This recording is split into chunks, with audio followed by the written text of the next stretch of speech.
Hello student, मैं लोकेश परेरा आपका स्वागत करता हूँ आपके यूट्यूब चैनल पर मैथ वाला पर। हम क्लास 12th के न्यूटन मैथ से रिलेशन और फंक्शन पढ़ रहे हैं। तो इस रिलेशन फंक्शन में हमने क्वेश्चन नंबर 10 तक आपको पिछली क्लास तक करा दिया है। इस वाली क्लास में क्वेश्चन नंबर 11 से कराएंगे। तो इस क्लास को स्टार्ट करने से पहले रिलेशन के बारे में थोड़ा सा चर्चा कर लेते हैं, जो पिछले हमने आपको बता दिया है। देखिए, रिलेशन जो चैप्टर है उसको हमने 11th क्लास में ही पढ़ा और 12th में ही पढ़ रहे हैं। तो यहाँ 12th में उस रिलेशन के प्रकार जो मेन है वही हमें यहाँ पढ़ रहे हैं, क्योंकि जिस क्वेश्चन में जिस तरीके से जो रिलेशन पूछा जाएगा उसी रिलेशन को हमें यहाँ डिफाइन करना है ना। तो आइए उन जो हमारे पास रिलेशन है, संबंध है, संबंधों के प्रकार हैं, उन पर चर्चा कर लेते हैं। तो हमारे तीन यानी संबंधों जो संबंध है उसके तीन प्रकार, जैसे स्वतुल्य, समित और संक्रामक, यही हमारे मेन है। इनको ही आपको बताना है ज़्यादातर, और इनसे ही हमारा बड़ा क्वेश्चन बोर्ड के एग्जाम में बनता है। ठीक है, तो देखिए स्वतुल्य की बात करते हैं। तो स्वतुल्य में एक ओमा है, यानी पहला जो अपना अवयव है उसके जैसा ही दूसरा अवयव भी मिलना चाहिए, खुद के जैसा मिलना चाहिए, तो स्वतुल्य होगा। और यहाँ फॉर ऑल मतलब प्रत्येक के लिए, जितने अवयव हैं सब के लिए। अब यहाँ समुच्चय क्या लिखें, तो समुच्चय जैसे क्वेश्चन के अकॉर्डिंग दिया होगा वही समुच्चय हमें यहाँ लेना है। मान लेते हैं हमारे पास कोई समुच्चय ए है जिसका प्रत्येक अवयव ए यानी ए कॉमा ए से बिलोंग करता है रिलेशन में, तो हमारा स्वतुल्य हो जाएगा। सममित की बात करते हैं। तो सममित में हमारे पास A comma B belongs to R और B comma A belongs to R होना चाहिए, यानी ए कॉमा बी है तो उसका अपोजिट बी कॉमा ए चाहिए, तभी हमारे पास क्या होगा, सममित होगा। और संक्रामक की बात करते हैं। संक्रामक जो है वो हमारे पास A comma B belongs to R है, ए कॉमा बी है ना, तो A comma B belongs to R है, तो हमारे पास बी कॉमा सी भी बिलोंग्स टू आर होना चाहिए, बी कॉमा सी। उसके बाद हमें क्या चाहिए कि A comma C belongs to R होगा तो संक्रामक हो जाएगा, नहीं तो नहीं होगा। ठीक है, तो ये संक्रामक रहा। और ये सम्मित और ये स्वतुल्य।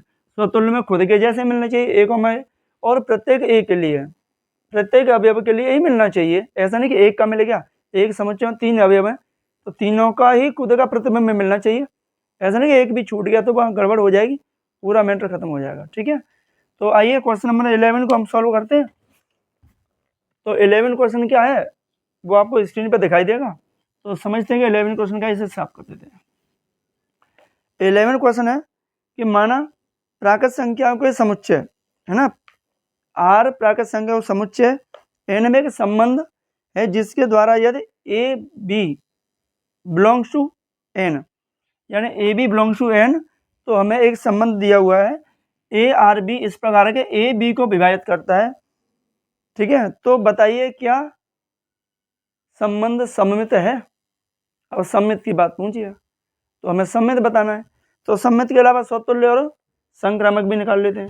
देखिए, तो क्या सममित है या स्वतुल्य है या संक्रामक, वो तो हो ही सकता है क्योंकि पूछा तो क्या सममित ही है, लेकिन कर लेते हैं। देखो, हम मान लेते हैं कि n प्राकृत संख्याओं का समुच्चय हम मान लेते हैं, माना हमारे पास हमें ऐसे मान लेते हैं ए बी सी डी, ये हमारा n प्राकृत संख्याओं का समुच्चय है। जैसे प्राकृत संख्याओं का लिखते हैं हम n इक्वल टू 1 से स्टार्ट करते हैं, 1 2 3 4 5 डॉट डॉट, ये तो पता नहीं कहाँ से जाएगा, लेकिन प्राकृत संख्या 1 से स्टार्ट होगी और समाप्त कहाँ होगी ये तो पता नहीं, ये तो किसी को नहीं पता। ठीक है, तो वो लास्ट में लिख देते हैं इनफाइनाइट। इनफाइनाइट का मतलब पता ही नहीं, अपरिभाषित है। ठीक है, तो इसे हमारे पास जो रिलेशन है वो है ए आर बी, तो ए बी को विभाजित करता है। तो हम यहाँ लिखते हैं स्वतुल्य के लिए,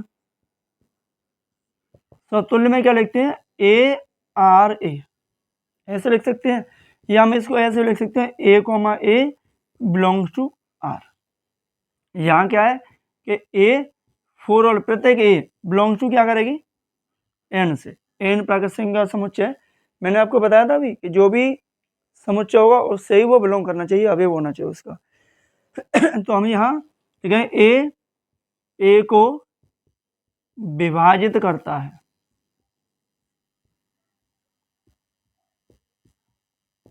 ठीक है, ए को विभाजित करता है।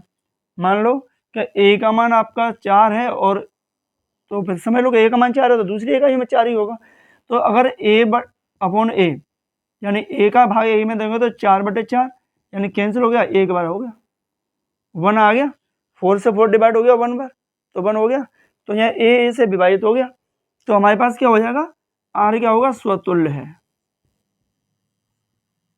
आर क्या है, आर तो स्वतुल्य है। ठीक है, अब सममित की बात करते हैं। सममित में देखते हैं कि हमारे पास अगर ऐसे लिखें तो हम ऐसे लिख सकते हैं ए आर बी, है ना, और हमारे पास A comma B belongs to N, natural number से बिलोंग कर रहा है ये, तो ए और बी हमारे पास क्या है, प्राकृत संख्या है। तो बस हमें जो हमारे पास ए बी सी डी में जो दिया हुआ है उसी पे हल करना है।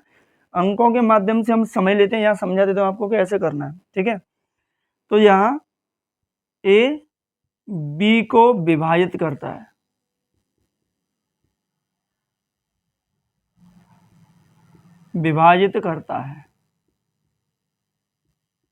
ठीक है, ए बी को विभाजित करता है। तो देखो हमने मान लिया ए बराबर हमारा 4 है और बी बराबर है 8, तो ए बी को विभाजित कर रहा है, बी ए को नहीं कर रहा है, ए बी को कर रहा है। तो क्या लिखेंगे, बी अपॉन ए यानी 8/4, 4 से डिवाइड होगा 8 कितने बार, 2 बार, तो डिवाइड हो गया, क्लियर है। तो यहाँ तो हमें मिल गया A comma B belongs to R. अब क्या चाहिए, अब हम इसको लिखें कि बी ए को विभाजित करता है, बी ए को विभाजित करता है, मतलब है कि अब बी का भाग ए में दिया जाता है, तो क्या लिखते हैं ए बटे बी यानी 4/8, क्या होगा 4 1 या 4, 4 2 या 8, तो 1/2 मिलेगा हमें। 1/2 तो नेचुरल नंबर है ही नहीं, नेचुरल नंबर में प्राकृत संख्या को समुच्चय में तो 1/2 आता ही नहीं।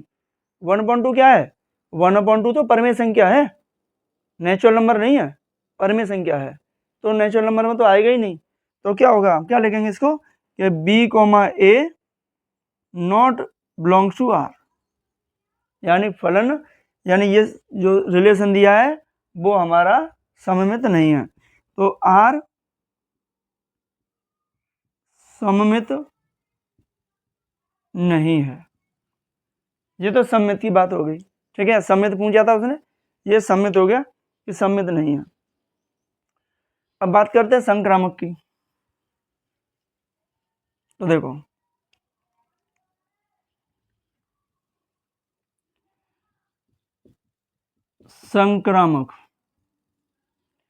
संक्रामक की बात करते हैं तो A B C belongs to N, A B C क्या है, हमारे पास नेचुरल नंबर से बिलोंग करते हैं, तो ए बी और सी है वो आपके नेचुरल नंबर के अवयव हैं, नेचुरल जो समुच्चय है हमारे पास प्राकृत संख्या का उसके अवयव हैं।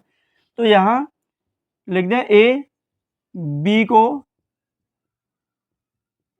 विभाजित करता है ना, ए बी को विभाजित करता है, तो हमारे पास लिख दें A comma B belongs to R. अब मान लो कि हमारे पास ए बराबर हमने मान लिया, है ना, आप मान लो कोई से भी, हमने ए बराबर मान लिया 4, बी बराबर मान लिया 8 और सी बराबर मान लिया 16, यहाँ से तो ए बी को विभाजित कर देगा यानी बी अपॉन ए आएगा, तो 8/4 इक्वल टू कितना मिलेगा, 2 मिलेगा, ये 16 मान लिया हमने, है ना, तो डिवाइड हो गया, क्लियर है। अब बी सी को डिवाइड करेगा ना, 8 से 16 में आप डिवाइड करोगे तो 2 बार जाएगा, कैंसिल हो जाएगा, तो यहाँ बी सी को विभाजित करता है, बी सी को विभाजित कर रहा है ना, क्या सी अपॉन बी, तो क्या मिलेगा 16/8 कितना हो गया, 2 हो गया, क्लियर है। तो B comma C belong to R हो गया। अब देखो, अब हमें क्या चाहिए कि ए सी को विभाजित करता है, अब यही आपको देखना है कि क्या आपका जो ए है वो सी को भी याद करेगा। तो ए की वैल्यू कितनी है 4, सी की वैल्यू कितनी है 16। तो बताओ 4 का डिवाइड 16 में नहीं होगा, हो जाएगा ना, क्या होगा सी अपॉन ए, यानी 16/4, तो 4 बार डिवाइड होगा, 4 आएगा, डिवाइड हो गए। तो हमें क्या मिलेगा A comma C belongs to R. तो बस यही तो चाहिए, A comma B, B comma C और ए कॉमा सी तीनों मिल गया तो फलन, यानी रिलेशन क्या है, फलन आ जाता है दिमाग में, सॉरी। तो आर क्या है, संक्रामक है, संक्रामक है, ठीक है। तो यहाँ हमारे पास जो फलन है, रिलेशन है, सॉरी, वो सम्मित नहीं है, संक्रामक है और स्वतुल्य दोनों है, परंतु आपका सममित नहीं है, ठीक है। तो यही हमें बताना था। तो क्वेश्चन में लिख दिया कि सम्मित नहीं है, स्वतुल्य और संक्रामक है, सममित नहीं है, ठीक है। तो ये है 11 क्वेश्चन। क्वेश्चन ज़्यादा हार्ड नहीं है, बस आप नोट करते रहो, बाकी बाद में आप देखते रहो कि आपको किन सा सिंपल लगेगा। एक ही बार में डाउट क्लियर हो जाएंगे सब, ठीक है। नोट करो इसे और अगला क्लास।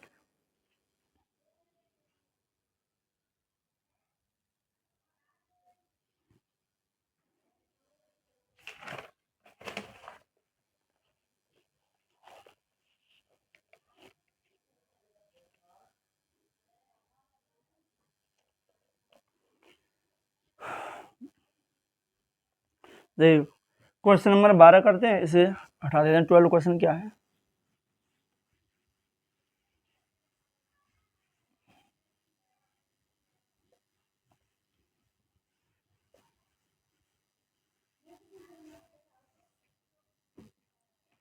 क्वेश्चन नंबर 12 है, दिखाइए कि समतली त्रिभुजों में संबंध सर्वांग समता एक तुल्यता संबंध है। क्वेश्चन को पढ़िए, 9th क्लास में सर्वांग समता पढ़ी थी हमने, है ना, सर्वांग समता। तो देखो सर्वांग समता, सर्वांग समता का मतलब होता है कि दो आकृतियों के सभी अंग समान हो, तो वे दोनों आकृति आपस में सर्वांग सम होती हैं, ठीक है। दो आकृतियों के सभी अंग समान होंगे तो दोनों आकृति सर्वांग सम होंगी, अन्यथा नहीं होंगी, ठीक है। छोटे बड़े का भी अंतर होगा, या समरूपता हाई स्कूल में पढ़ाई जाती है, तो समरूपता में रूप समान हो, आकृति छोटी बड़ी हो, कोई दिक्कत नहीं है, लेकिन सर्वांग समता में नहीं होना चाहिए। सर्वांग समता में तो बिल्कुल सेम एक जैसा ही होना चाहिए, ठीक है। तो हमें यहाँ समझाना है कि दिखाइए कि एक समतली त्रिभुजों के समुच्चय में संबंध सर्वांग समता एक तुल्यता संबंध है, ठीक है। तो आइए क्वेश्चन नंबर 12 को करते हैं। तो हमारे पास 12 क्वेश्चन है, तो हमें क्वेश्चन तो दिया ही है, तो हम यहाँ मान लेते हैं कि माना कोई एक त्रिभुजों का समुच्चय ना, तो यहाँ मान लेते हैं, माना त्रिभुजों का समुच्चय टी इक्वल टू, टी से कर लेते हैं ट्राइंगल, है ना। तो यहाँ हमारे पास है कि सर्वांग सम त्रिभुजों का समुच्चय, मान लेते हैं, माना सर्वांग सम त्रिभुजों का समुच्चय ए बी सी, है ना, डी, कितने भी मान लो, जितने सर्वांग सम होंगे तो होंगे ही होंगे। तो ये हमने मान लिया सर्वांग सम त्रिभुजों का समुच्चय है। तो हमें दिखाना है कि ये एक तुल्यता संबंध है। तो पहले तुल्यता के लिए क्या करना है, वही स्वतुल्य सम्मित और संक्रामक दर्शाने हैं। तो पहला वाला कौन सा देखना है, पहला वाला देखना है हमें, कौन सा, स्वतुल्य। तो स्वतुल्य की बात करते हैं। स्वतुल्य में क्या है कि A comma A belongs to R, और यहाँ A belongs to T, T है एक समुच्चय, इसका अवयव है। तो प्रत्येक ए के लिए अब ए का सर्वांग सम त्रिभुज है ना, ए का सर्वांग सम त्रिभुज है। अब खुद के जैसा ही तो त्रिभुज चाहिए, बिल्कुल सेम कंडीशन में। तो खुद का त्रिभुज दूसरा भी हो सकता है, जैसे समबाहु त्रिभुज है, तो समबाहु त्रिभुजों के सभी कोण 60 डिग्री का होता है, लेकिन भुजाएं अलग अलग हो जाती हैं। हमें तो यहाँ भुजा भी वही चाहिए, जो पहले त्रिभुज की भुजा है वो दूसरे की भी वही होनी चाहिए, तो ए खुद का भी तो सर्वांग सम हो सकता है ना। तो ये क्या हो गया, आर क्या हो गया, आर स्वतुल्य है, आर क्या है, स्वतुल्य। अब देखिए सममित की बात करते हैं, सममित की बात करते हैं तो ए बी का सर्वांग सम है, बी का सर्वांग सम है, यानी ए और बी दो ऐसे ट्रायंगल है जो पहले दूसरे का है, सर्वांग सम है। तो क्या लिखेंगे हम यहाँ, A comma B belongs to R, हो गया। और ए बी है वो बिलोंग करेगा आपका टी से, टी क्या है, त्रिभुजों का समुच्चय, उसका अवयव है ना। अब बी ए का सर्वांग सम है कि नहीं, यानी पहला वाला दूसरे का सर्वांग सम है तो दूसरा वाला भी पहले के सर्वांग सम होगा कि नहीं होगा, होगा ना। दो आकृतियां हैं, सेम कंडीशन है, तो पहले दूसरे की तो दूसरी पहली के भी होगी, बराबर ही होंगी। तो क्या मिलेगा, B comma A belongs to R, और यहाँ B comma A belongs to T. तो आर क्या है, आर सममित है, आर सममित है, सममित मिल गया। अब बात करते हैं संक्रामक की, तो संक्रामक देखते हैं, संक्रामक में देखते हैं कि ए बी का सर्वांग सम है। अब ऐसा तो है नहीं कि दो ही ट्रायंगल फिक्स हैं, एक जैसे तीन त्रिभुज हों और बिल्कुल सेम कंडीशन एक जैसी हो, सेम कंडीशन एक जैसी हो, तो वो तीनों एक दूसरे के क्या होंगे, सर्वांग सम होंगे। सर्वांग सम आकृतियों के सभी अंग समान होने चाहिए, दोनों आकृतियों में तीन है तीनों के होने चाहिए, चार है चारों के होने चाहिए, जितनी भी आकृतियां हो उनके सभी अंग एक जैसे हो, सभी भुजाएं सभी कोण सेम हो, तो वो सर्वांग सम होंगे। तो इसलिए ए बी का सर्वांग सम है, तो A comma B belongs to R, और ए कॉमा बी जो बिलोंग करेगा वो टी से करेगा, क्योंकि टी को हमने ट्रायंगल का समुच्चय मान लिया हुआ है। अब हम देखते हैं कि बी सी का सर्वांग सम है ना, सर्वांग समता को सर्वांग सम लिख सकते हैं। तो बी सी का है, हो सकता है ना, तीसरा भी तो मिल रहा है। तो हमारे पास B comma C belongs to R और B comma C belongs to T, clear है। अब ए बी का सर्वांग सम है और बी सी का सर्वांग सम है, तो क्या ए सी का सर्वांग सम नहीं होगा, होगा ना, ए बी के बिल्कुल सेम है और बी सी के बिल्कुल सेम कंडीशन में है, तो ए और सी की कंडीशन भी सेम ही होगी। तो यहाँ लिख देंगे ए सी का सर्वांग सम है, ठीक है। तो हमें मिलेगा A comma C belong to R, यहाँ लिख सकते हैं A comma C belong to T. तो तीनों कंडीशन मिल रही है संक्रामक की, A comma B comma C और सी कॉमा यानी ए कॉमा सी। तो हम लिख सकते हैं आर क्या है, आर संक्रामक है। अब ऐसे रिलेशन में हमारे पास संबंध समुच्चय में स्वतुल्य भी है, सम्मित भी है और संक्रामक भी है। तो हमारे पास जो रिलेशन दिया हुआ है, पूछ रहा है कि सर्वांग सम त्रिभुज, सर्वांग समता एक तुल्यता संबंध है ना, तो त्रिभुजों की सर्वांग समता क्या होगी, तुल्यता ही संबंध होगा। तो लिख देंगे यह एक तुल्यता संबंध है,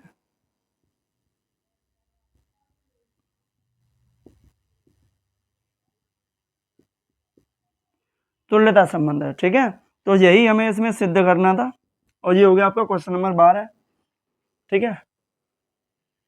कोई दिक्कत हो तो आप कमेंट में मैसेज करके बताएं, बढ़िया से बढ़िया समझाने का प्रयास करेंगे। और वैसे सिंपल है, इससे ज़्यादा सिंपल और कुछ है नहीं, ठीक है। और वीडियो को लाइक कर लो, सभी स्टूडेंट वीडियो को लाइक जरूर करें और शेयर करें, ठीक है। और ज़्यादा से ज़्यादा चैनल को सब्सक्राइब भी करवाएं अपने अपने दोस्तों के साथ, जिससे हमारा हौसला बढ़ता रहे इनको कराने के लिए। तो नोट गई है इसके, और इसके बाद 13वां क्वेश्चन देखते हैं, 13 क्वेश्चन क्या है।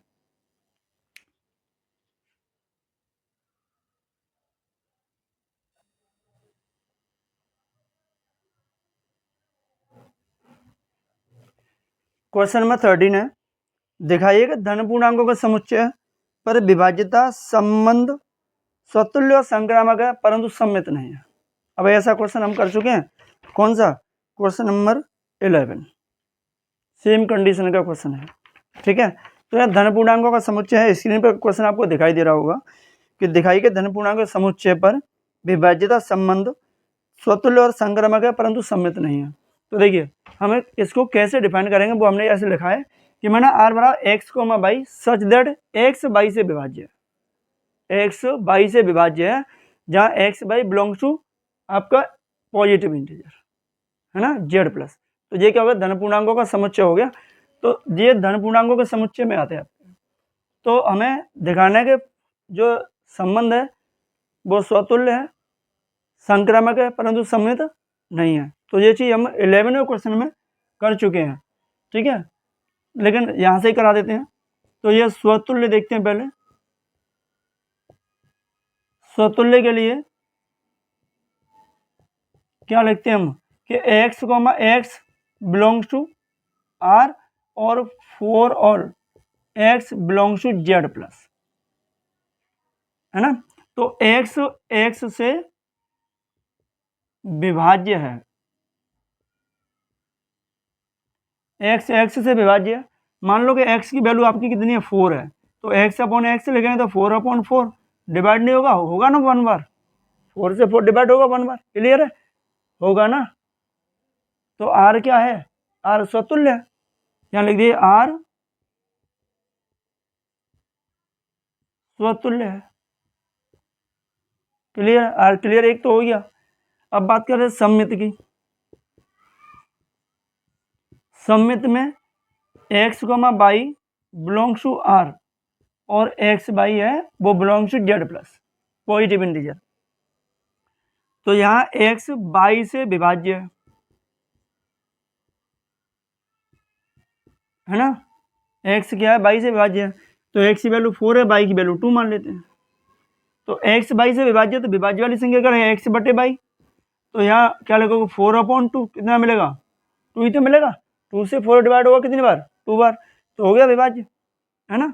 तो यहाँ हमारे पास ये तो मिल गया कि x comma y belongs to r। अब क्या, बाई x से विभाज्य है, बाई x से विभाज्य है ना, यानी बाई, इसे बाई अपॉन एक्स, तो क्या मिलेगा 2 अपॉन 4, और 2 से 4 कैंसिल होगी 2 बार, तो 1 अपॉन 2 मिलेगा।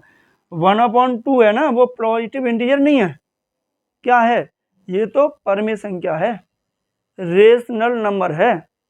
यहाँ तो सिर्फ ओनली आपके धन पूर्णांक यूज हो रहे हैं, पॉजिटिव इंटीजर, और ये पॉजिटिव इंटीजर नहीं है, ये तो परमेय संख्या है, रेशनल नंबर है, इसलिए हमारा भाई बाई एक्स से विभाज्य नहीं होगा। यानी हम लिखें y comma x not belongs to R, R से संबंधित नहीं होगा। तो क्या है, सममित नहीं है, जो आर है वो सममित नहीं है। और वही तो पूछ रहा है कि संबंध है वो स्वतुल्य संक्रामक है परंतु सम्मित नहीं है। तो सम्मित तो ये ठीक है, ये आ गया, सम्मित है ही नहीं। अब बात करते हैं संक्रामक की कि संक्रामक क्या है। तो देखो संक्रामक की बात करते हैं। संक्रामक यहाँ x comma y comma z belongs to positive integer, है ना, पॉजिटिव इंटीजर से धन पूर्णांक है। तो यहाँ x बाई से विभाज्य है,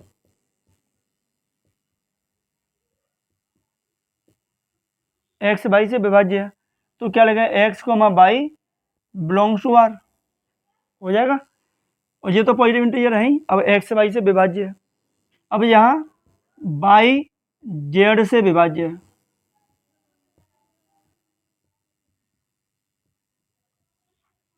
तो यहाँ से हम लिख देंगे कि y comma z belongs to R. मान लो कि x बराबर, हमने मान लिया यहाँ पे कोई सी संख्या ले लेते हैं, जैसे x बार ले लिया हमने 12 और बाई बराबर ले लिया 6 और जेड बराबर ले लिया 3। तो x बाई से डिवाइड हो रही है ना, 6 का डिवाइड आप दोगे 12 में तो 2 बार जाएगा, तो ये तो क्लियर हो ही गया। यहाँ x अपॉन बाई कितना मिलेगा, 12 अपॉन 6 इक्वल टू 2 ही मिलेगा। और यहाँ 6 अपॉन बाई अपॉन जेड यानी 6 अपॉन 3, यहाँ पर भी 2 मिल रहा है, तो हो गया डिवाइड, ठीक है। तो इसको हम ऐसे भी लिख सकते हैं कि एक्स बटे बाई हो गया, और इसको क्या लिखोगे आप, बाई बटे जेड हो गया। तो इन दोनों का आप मल्टीप्लाई कर लीजिए कि एक्स बटे बाई इंटू बाई बटे जेड मिलेगा। तो ये कैंसिल हो जाएगा, क्या मिलेगा, एक्स बटे जेड। तो क्या लिख सकते हैं इसको हम, एक्स जेड से विभाज्य लिख सकते हैं ना, एक्स बटे जेड ही तो मिल रहा है, ये तो कैंसिल हो ही गया। तो जेड का डिवाइड जा रहा है ना एक्स में, क्लियर है। जैसे लिखो एक्स बटे जेड अपॉन 12/3, तो कैंसिल होगा 4 बार, डिवाइड कितनी बार गया, 4 बार ही तो क्या डिवाइड, क्लियर हो गया कि नहीं हो गया। तो हम यहाँ लिख देंगे कि x comma y, x comma z sorry, belongs to R और एक्स, ठीक है। तो हमें क्या चाहिए, संक्रामक के लिए क्या चाहिए कि x comma y, y comma z और एक्स कोमा जेड तीनों बिलोंग करना चाहिए आर से। हो रहा है, एक्स कोमा बाई, यहाँ एक्स लिख दीजिए, x comma y, y comma z और z comma x.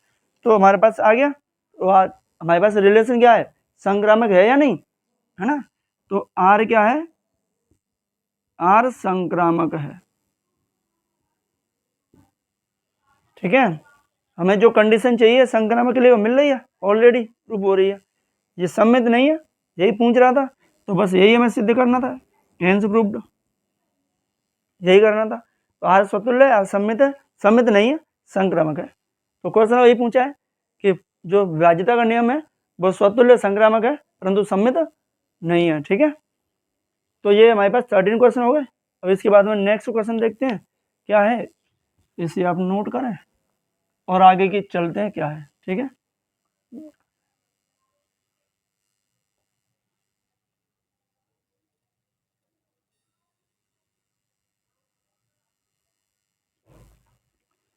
Question number 14 है, देखिए बहुत बढ़िया इंटरेस्टिंग क्वेश्चन है, ठीक है, और सिंपल भी है, देखने में जितना हार्ड है उतना है नहीं, ठीक है।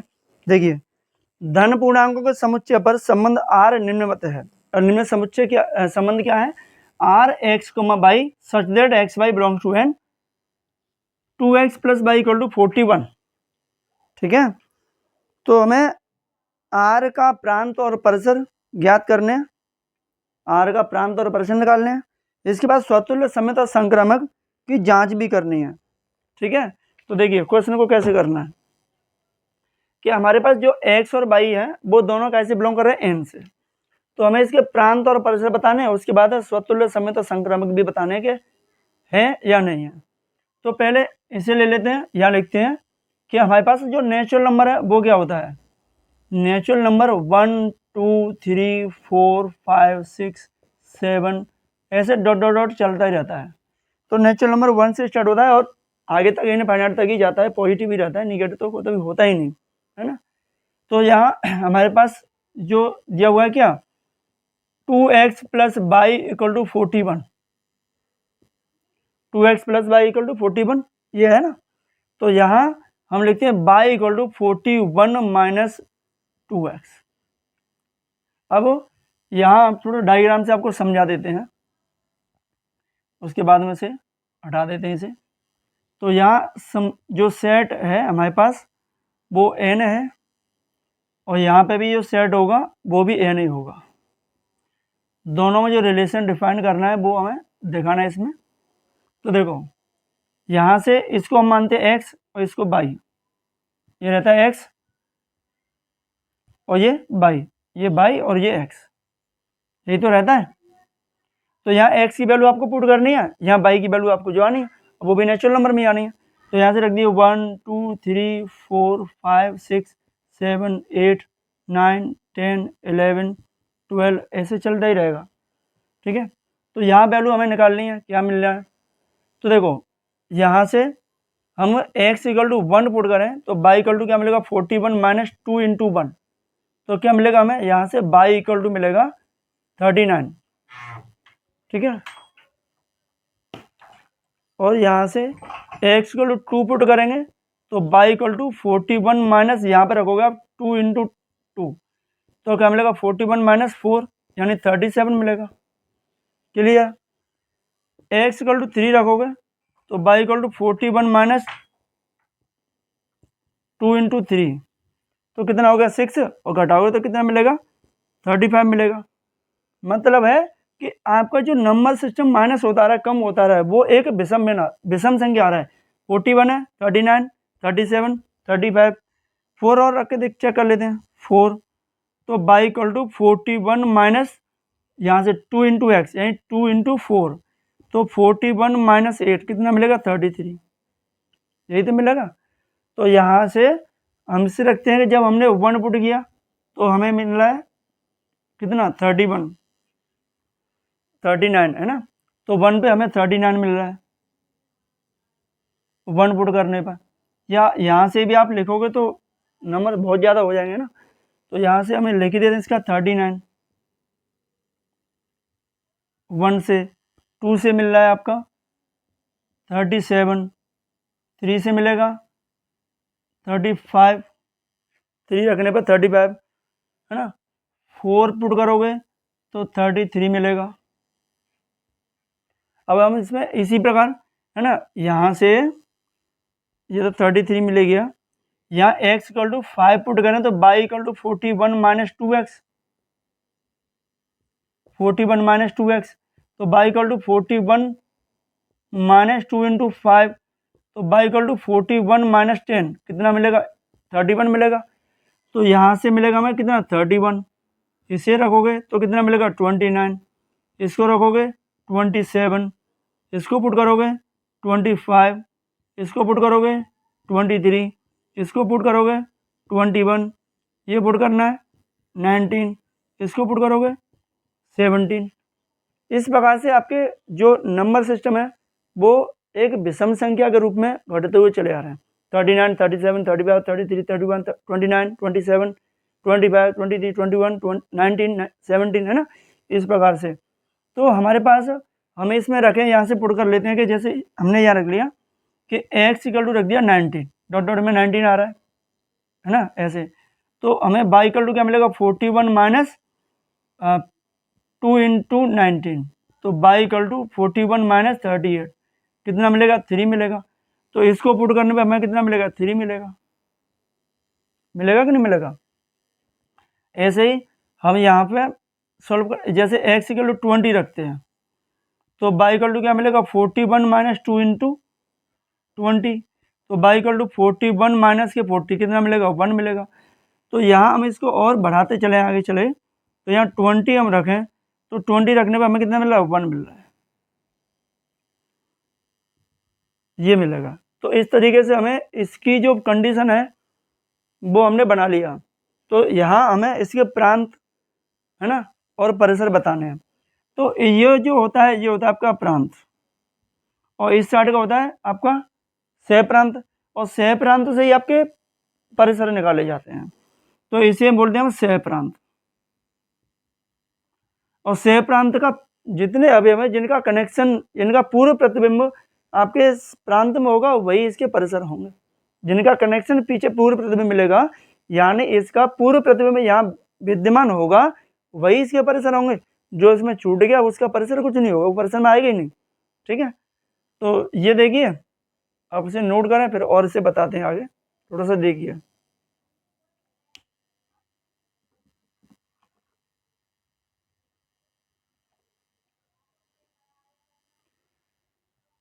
ठीक है, तो इसे नोट करें और फिर इसे देखिए, इसके प्रांत और परिसर बताने थे, इसे हमें इसकी तरह इसको सॉल्व करना है। ठीक है, तो इसके प्रांत और परिसर हमें बताने हैं। तो देखो प्रांत क्या होंगे इसके, प्रांत 1 से लेकर 20 तक सभी यूजर हैं, क्योंकि यहाँ पता है हमें कि हमें y इक्वल टू मिल रहा है 41 माइनस 2x। अब हमें यहाँ x इक्वल टू 21 रख दें तो y equal to 41 minus 2 into 21 क्या मिलेगा 41 माइनस के यहाँ से मिलेगा 42 माइनस के 1 मिलेगा, और माइनस 1 नेचुरल नंबर है नहीं इसलिए 20 तक यूज कर रहे हैं। ठीक है, 20 तक यूज कर रहे हैं। ठीक है, तो माइनस आएगा तो माइनस तो यूज नहीं करना, इसलिए हमने 20 तक यूज किया है, क्योंकि जो रिलेशन का जो सेट है वो ओनली नेचुरल नंबर है, नेचुरल नंबर में निगेटिव संख्या आती नहीं। तो प्रांत में क्या मिलेगा 1 2 3 4 5 6 7 8 9 ऐसे डॉट डॉट करके 19 20 तक ही मिलेगा। ठीक है, आप 20 तक इसको लिख सकते हो, क्योंकि 20 के बाद में 20 में रखोगे तो माइनस का नंबर आएगा, और माइनस संख्या नेचुरल नंबर होता ही नहीं कभी। ठीक है, अब इसका निकालते हैं परिसर।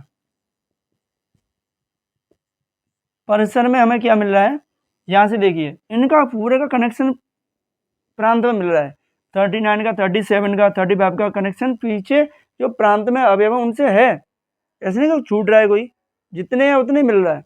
तो नेचुरल नंबर तो इधर तो बहुत सारे आएंगे, परिसर अगर सह प्रांत पूछा जाएगा तो पूरा का पूरा नेचुरल नंबर आएगा, लेकिन पूछा क्या गया है ओनली परिसर।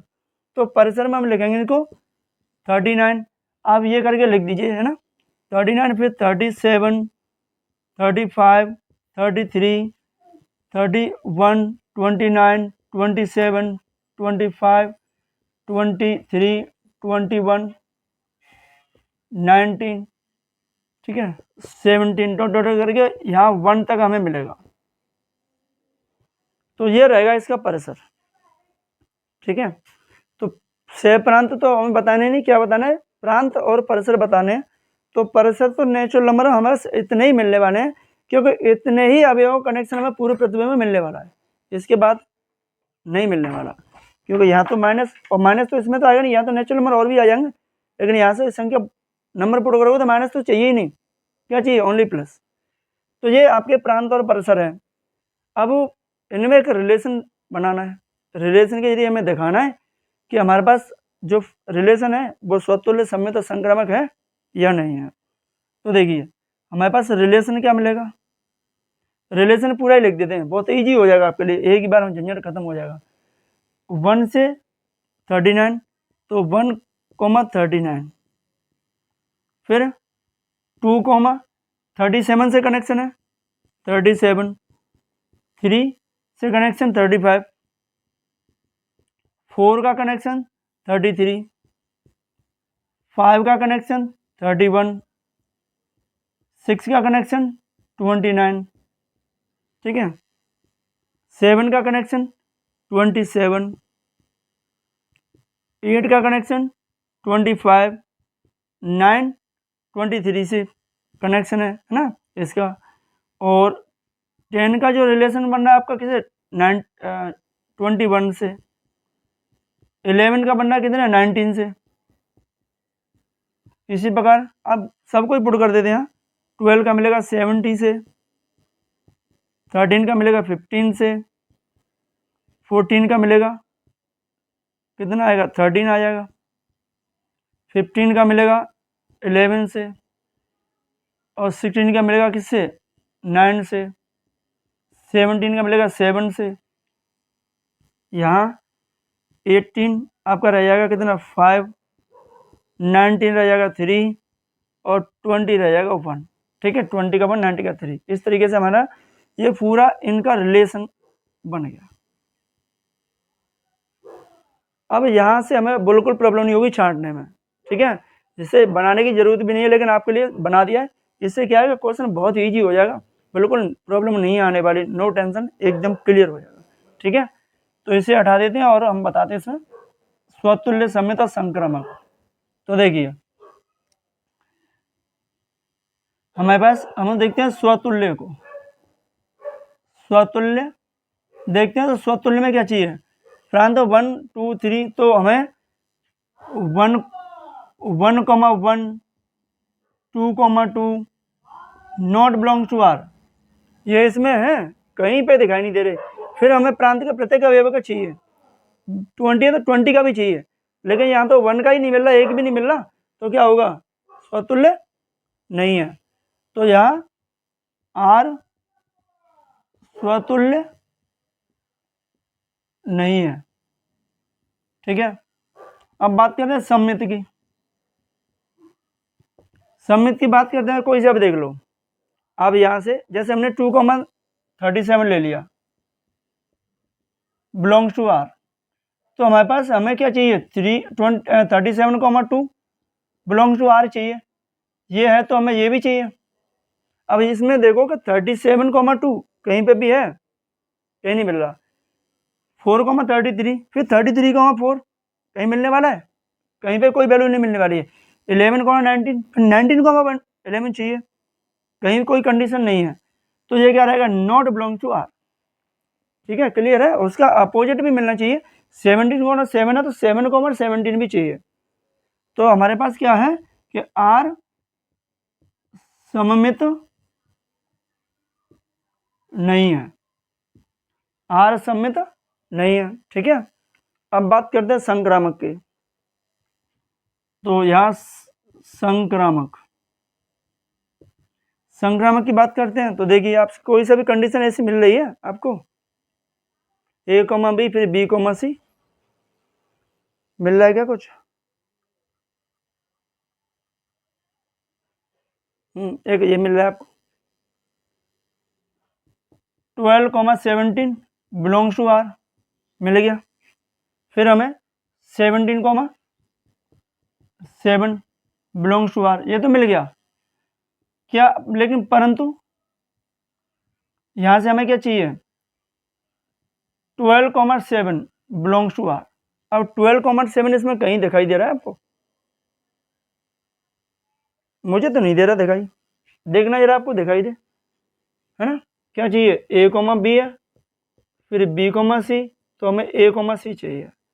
अब यहाँ से कंडीशन तो हमें ये मिल गई दोनों, ये वाली कंडीशन 12,7 इसमें तो कहीं दिखाई दे नहीं रही, तो ये रिलेशन क्या होगा, ये रिलेशन संक्रामक नहीं होगा। तो यहाँ आर संक्रामक नहीं है। ठीक है, तो ये है, इनकी जांच करनी थी। तो ये हो गया, इस रिलेशन में स्वतुल्य भी नहीं है, सम्मित भी नहीं है, संक्रामक भी नहीं है। प्रांत पर से आपके पूछे हैं, ये है। आप इसका एक बार रिवीजन करोगे, एक बार में दिमाग में आ जाएगा क्वेश्चन, कुछ हार्ड नहीं है। बस इसको आपको हल करना है, किसमें नेचुरल नंबर से हल करना है, तो हार्ड क्वेश्चन नहीं है, बहुत इजी है।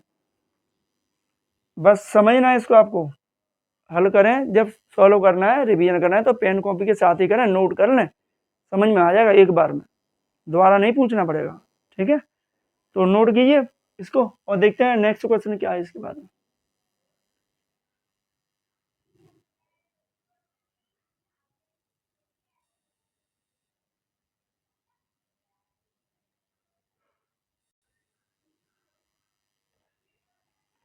देखिए क्वेश्चन नंबर 15 है, यदि संबंध आर इस प्रकार है कि आर इक्वल टू 4,5 1,4 4,6 7,6 और 3,7, तो हमें आर ओ आर और सेकंड नंबर आर इनवर्स ओ आर हमें निकालना है। ठीक है, तो देखिए बहुत इजी क्वेश्चन है, बस इसमें कंडीशन है ना वो संक्रामक के जैसी है, जैसे संक्रामक रिलेशन को हम करते हैं ना, उसी में से एक कंडीशन लेनी है। देखो जैसे संक्रामक में क्या देखते हैं हमने, ए कोमा बी फिर बी कोमा सी, है ना। तो हमारे पास ये बी पर समाप्त हो रहा है और बी से यहाँ से स्टार्ट हो रहा है, तो बी को हटा दीजिए, आप लीजिए ए कोमा सी। ठीक है, ये हमें यहाँ लिखना है, तो बस इस कंडीशन को देखना है हमें। तो देखो 1,4 और 4,5 है ना, ए कोमा बी कोमा सी, तो 1,4 4,4 हमारा आर से बिलोंग है, तो हमारा 1,5 है वो बिलोंग्स टू होगा आपका किससे, आर ओ आर से, आर ओ आर से होगा। क्योंकि हमें देखो ए कोमा बी कोमा सी, तो बी को हटा दिया, ए और सी ले लिया, तो ऐसे ही 1,4 4,5 है, तो यहाँ से हमने 4 को हटा दिया, 1,5 ले लिया। इसी प्रकार 1,4 4,6 है, तो यहाँ क्या लिखेंगे 1,6 belongs to R o R, यानी ये दोनों क्या है, हमें रिलेशन आर से आर में ही दिखाना है, जो रिलेशन से ही रिलेशन में दिखाना है। आर यानी एक समुच्चय नहीं दिया, पूरा रिलेशन दिया हुआ है। 3,7 7,6, तो यहाँ क्या लिखना है आपको 3,6 belongs to R o R. तो यही हमारे पास इसमें 3 अवयव आने वाले हैं, तो आप लिखोगे R o R equal to 1,5 1,6 और 3,7, ये आपका आर ओ आर है। इसके बाद आर इनवर्स ओ आर निकालते हैं, तो इसे आप नोट कर लेते हैं और उसको हम देखते हैं। तो आप इसे नोट कीजिए, फिर उसे कराते हैं, क्योंकि ये साफ करना पड़ेगा।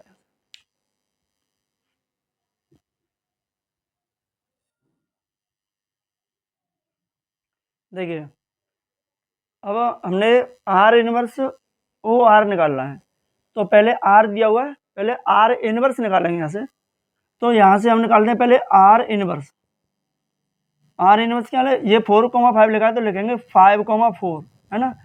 ये 1,4 है, तो 4,1। ये 4,6 यानी 4,6 है, तो 6,4। यहाँ 7,6 है, तो 6,7, और ये 7,3। ठीक है, यही है ना, 3,7, 7,6। ठीक है, अब देखो हमें आर इनवर्स ओ आर निकालना है, तो हम यहाँ आर भी लिख लेते हैं, पास में लिख देते हैं इसकी मैं आर, ये समझ में आया आपके में। 4,5, 1,4, 4,6, 7,6 और 3,7। तो यहाँ से वैल्यू देखनी हमें। देखो हमारे पास लिखा हुआ है कि 4,5 बिलोंग्स टू आर, यानी 4,5 बिलोंग्स टू आर। आप क्या लिखोगे, 5,4 है वो बिलोंग्स टू आर इनवर्स। ये 5 पे समाप्त हो रहा है, 5 से स्टार्ट हो रहा है ना।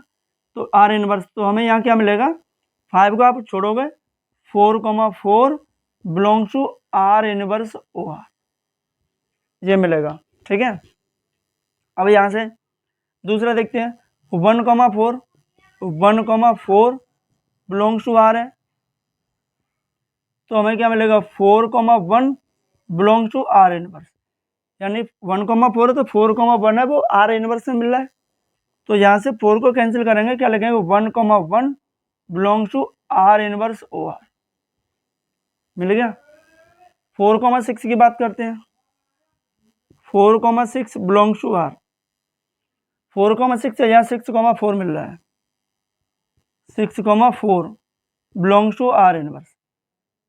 तो यहाँ क्या मिलेगा, 6 से 6 कैंसिल हो जाएगा, 4,4 मिलेगा, 4,4 belongs to R inverse O R. अब 4,6 इससे मिल रहा है, तो 4,6 बिलोंग्स टू आर, यहाँ लिखोगे 6,7 बिलोंग्स टू आर इनवर्स। यानी इसका कनेक्शन यहाँ पे भी हो रहा है ना, तो वो भी लिखना है। क्या लिखोगे, यहाँ हमें मिलेगा 4,7 belongs to R inverse O R. ठीक है, ये हो गया। अब देखो 7,6, 7,6 बिलोंग्स टू आर, 7,3 मिल रहा है, 7,3 बिलोंग्स टू आर इनवर्स। तो ये क्या लगेगा, 7,6 है, तो हमें मिलेगा 6,7, यहाँ 6,7 ये मिलेगा। तो आप लिखोगे 7,7 बिलोंग्स टू आर। और देखिए 7,6 यहाँ 6,4, 7,6 बिलोंग्स टू आर, और यहाँ मिलेगा 6,4 बिलोंग्स टू आर इनवर्स। क्या लिखोगे, 7,4, तो belongs to R inverse O R, ये मिल गया। अब 3,7 और 7,3, 3,7 बिलोंग्स टू आर, और यहाँ 7,3 बिलोंग्स टू आर इनवर्स। तो क्या मिलेगा, हमें 3,3 मिलेगा, belongs to R inverse O R. और कोई कंडीशन मिल रही है, तो देखते हैं, कोई कंडीशन मिले तो आप देख लो, नहीं तो यहाँ पे आप लिख दो कि हमें चाहिए आर इनवर्स ओ आर। तो आर इनवर्स ओ आर हमें क्या चाहिए, ये मिलेगा।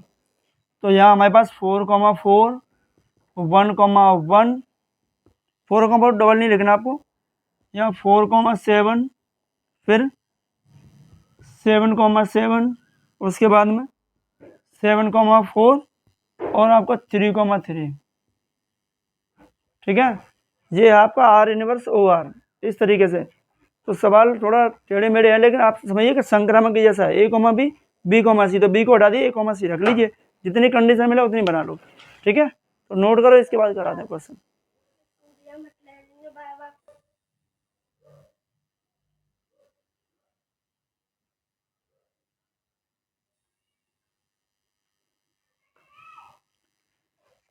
क्वेश्चन नंबर 16 है, देखिए वो ये तो बहुत ही इजी क्वेश्चन है, ये तीनों क्वेश्चन एक जैसे ही हैं तीनों, क्या ये 15 क्वेश्चन था उसके दोनों पार्ट, और ये आपका 16 क्वेश्चन है। तो यदि ए इक्वल टू आपका सेट दिया हुआ है 1 2 3 और 5 है ना, बी सेट है 2 4 6 8, और सी आपका सेट है 4 16 36 और 39, तीन समुच्चय हैं। तो आर ए से बी में और एस बी से सी में दो संबंध इस प्रकार हैं।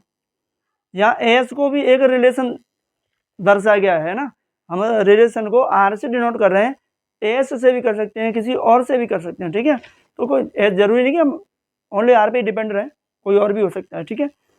तो हमारे पास रिलेशन इस प्रकार है कि A R B, A B equal to 2 है, जहाँ ए बिलोंग्स टू ए और B belongs to B, B S C यानी बी रिलेशन बाई सी, सीधा बी स्क्वायर, जहाँ बी बिलोंग्स टू बी और C belong to capital C, बड़ी वाले सी है।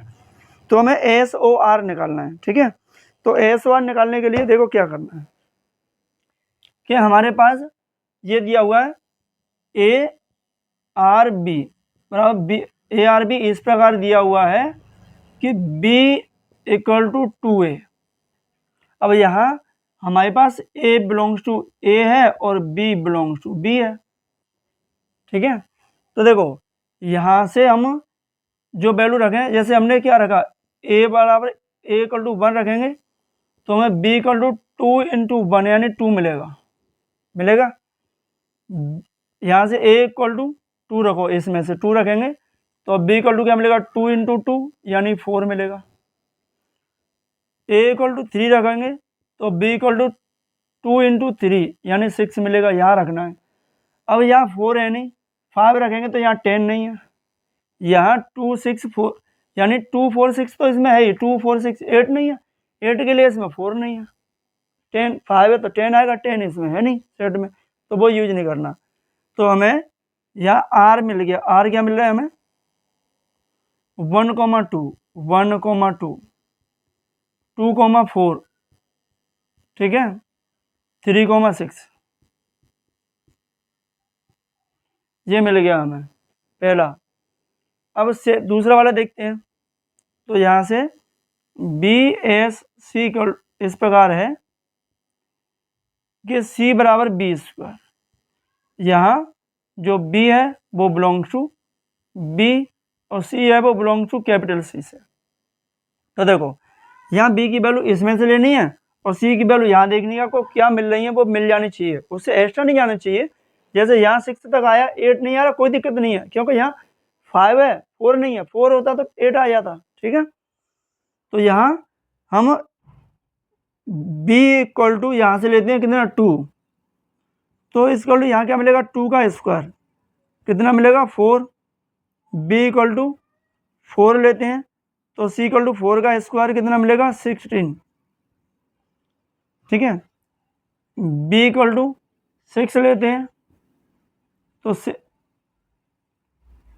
c इक्वल टू 6 का स्क्वायर कितना मिलेगा, 36। अब यहाँ से 8 लेंगे तो यहाँ तो 39 है, 8 का स्क्वायर होता है 64, अब वो मिलने वाली है नहीं। तो हमें एस क्या मिलेगा, एस हमें जो मिल रहा है वो मिलेगा 2,4, फिर 4,16 4,16, और यहाँ आपको मिलेगा, हमने यहाँ रखा था कितना, b इक्वल टू 6, तो c बराबर हमें c इक्वल टू ये मिल गया, तो हमें यहाँ मिलेगा 6,36। तो देखो हमें r भी मिल गया यहाँ और s भी मिल गया। अब हमें एस ओ आर निकालना है, ठीक है। तो एस ओ आर निकालने के लिए या तो आप इस तरीके, एक कंडीशन और है इसकी, यहीं से कर सकते हैं। जैसे ए सेट हमारा कौन सा, ए है ये हमारा 1 2 3 और 5, बी कौन सा है, बी आपका है 2 4 6 और 8, ये है ना। और सी है वो क्या है 14 16 36 और 39, यही तो है। अब इनमें जो रिलेशन हमें दिखाया गया है, जो दिखाया गया रिलेशन है वो हम जो सॉल्व कर रहे हैं, वो देखो 1 का कनेक्शन 2 से है, 2 का 4 से है, 3 का 6 से है, लेकिन 5 का 8 से नहीं है। क्लियर। अब यहाँ 2 का कनेक्शन 4 से है, 4 का 16 से है और 6 का 36 है, लेकिन 8 का 39 से नहीं है क्योंकि इसमें आ ही नहीं रहा। तो हमें एस ओ आर क्या चाहिए, एस ओ आर या तो उनकी तरह निकाल लो जैसे हमने 15 क्वेश्चन में निकाले हैं, या यहाँ से इन्हें हटाना है हमें, एस ओ आर के लिए इसको हटा दो, बी को। ए से कनेक्शन मिलेगा 1,4 2,16 और यहाँ 3,36,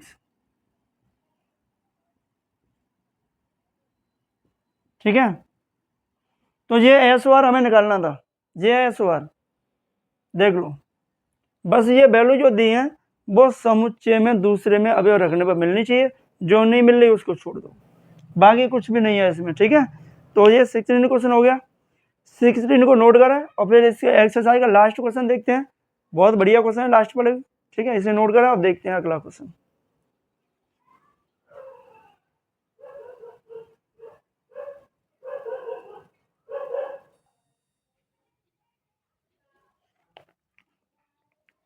लास्ट वाला क्वेश्चन है, देखते हैं।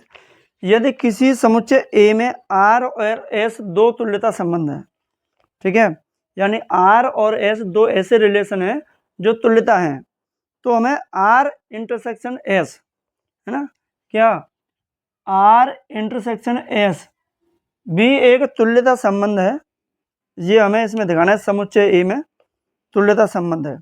अब हमारे पास जो ए है वो आर और एस दोनों में क्या है, तुल्यता संबंध है, वो पहले से दिया हुआ है। यदि सब किसी समुच्चय ए में आर और एस दो तुल्यता संबंध है, पहले से ही है, हमें आर इंटरसेक्शन एस यानी दोनों में से जो कॉमन आएगा वो क्या हमारे पास तुल्यता संबंध होगा, बस हमें वो दर्शाना है, ठीक है।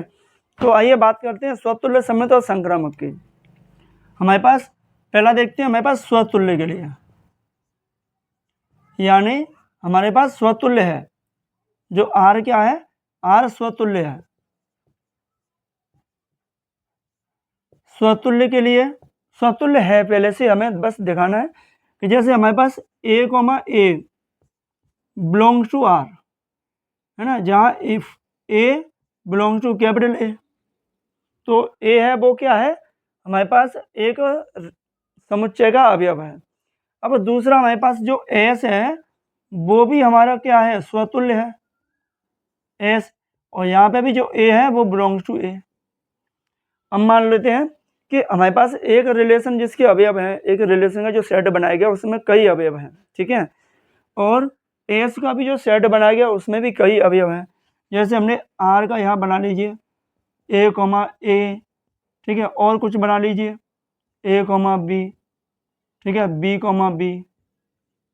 तो ऐसे एस का आप बना लीजिए ए कॉमा ए, या बी कॉमा सी और बी कॉमा बी। तो इसमें आप देखो इंटरसेक्शन में क्या मिलेगा, आर इंटरसेक्शन एस में क्या मिलेगा, ए कॉमा ए मिलेगा और बी कॉमा बी भी मिलेगा, तो दोनों में मिल रहा है ना, तो स्वतुल्य होगा, है ना। तो हम यहाँ क्या लिखेंगे कि हमारे पास ये दोनों बिलोंग कर रहे हैं, तो हम लिखेंगे A comma A belongs to R intersection S, जहाँ ए है वो बिलोंग्स टू कैपिटल ए। तो क्या लिख देंगे कि आर इंटरसेक्शन एस क्या है, स्वतुल्य है। समझ में आया, आर इंटरसेक्शन का मतलब आर के अवयव और एस के अवयव में से जो कॉमन आएगा वो एक स्वतुल्य संबंध आना चाहिए, आर इंटरसेक्शन एस स्वतुल्य होना चाहिए। तो बस स्वतुल्य के लिए हमें दर्शाना है और कुछ नहीं खास करना, ठीक है। अब सममित की बात करते हैं। सममित की बात करते हैं तो हमारे पास A comma B belongs to R और B comma A belongs to R है क्या नहीं। तो हमारे पास A comma B belongs to A, यहाँ फॉर ऑल नहीं लगेगा, यहाँ ये चाहिए। अब इसी प्रकार हम ले लें कि A comma B belongs to S और B comma A belongs to S, तो यहाँ पे भी ए कोमा बी है वो बिलोंग्स टू ए, क्योंकि ये तो क्वेश्चन पहले से ही दिए हुए हैं कि आर और एस दोनों तुल्यता संबंध है। हमें तो आर इंटरसेक्शन एस निकालना है, वो दिखाना है कि वो भी क्या होगा, यानी वो भी तुल्यता होगा नहीं होगा। तो देखो यहाँ से हम निकालें कि A comma B belongs to, क्या मिलेगा, हमारे पास आर है, ठीक है, तो हमें मिलेगा आर इंटरसेक्शन एस, और बी कोमा ए भी हमें बिलोंग्स टू करेगा आर इंटरसेक्शन एस, क्योंकि दोनों में से कॉमन आ जाएगा ना, दोनों में वही चाहिए, आर इंटरसेक्शन एस निकालोगे तो दोनों में जो कॉमन है वो तो आना ही आना है, क्योंकि वो तो पहले से ही आपके सम्मित है, ठीक है। तो हमारे पास हम क्या लिख देंगे, आर इंटरसेक्शन एस क्या है, सममित है, ठीक है, आर क्या है, सममित है। अब बात करते हैं संक्रामक की। यहाँ पे जो ए कोमा बी है और बी कोमा ए दोनों ही बिलोंग टू ए ही होगी, यहाँ बी कोमा ए भी लिख सकते हो, यहाँ पे लिख सकते हो ए कोमा बी, यहाँ बी कोमा ए, यहाँ पे लिख सकते हो आप B comma A belongs to A, ऐसे ही इसका भी होगा A comma B comma A दोनों बिलोंग्स टू सी से होगा ना, ए से ही। अब बात करते हैं संक्रामक की।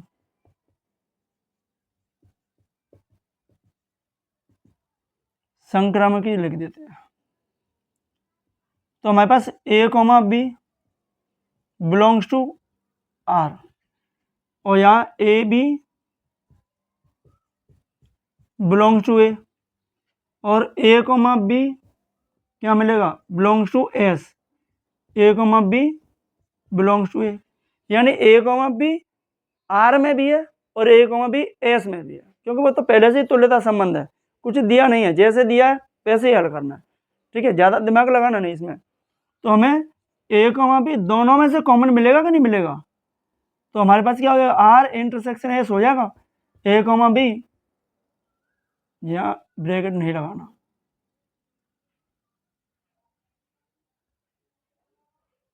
बिलोंग्स टू ए, ये हो गया।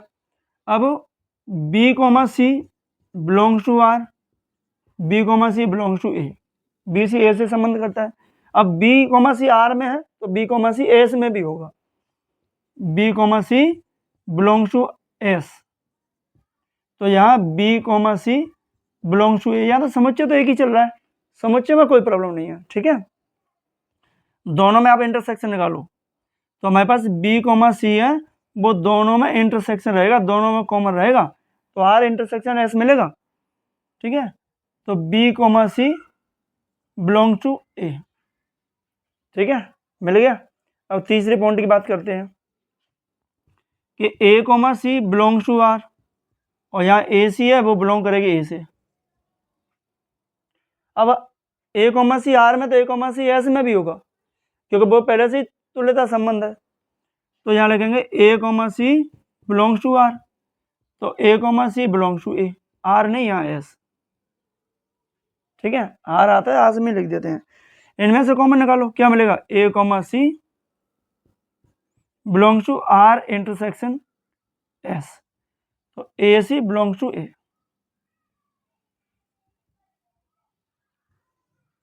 तो देखो हमें क्या चाहिए, हमारे पास A comma B belongs to R intersection S, और B comma C belongs to R intersection S, और यहाँ C comma A comma C belongs to R intersection S,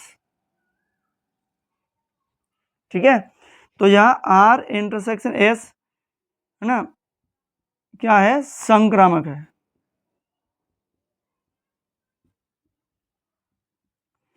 ना, यहाँ स्वतुल्य है, यहाँ सममित है, और यहाँ संक्रामक है, तो इसे क्या लिख सकते हैं कि आर इंटरसेक्शन एस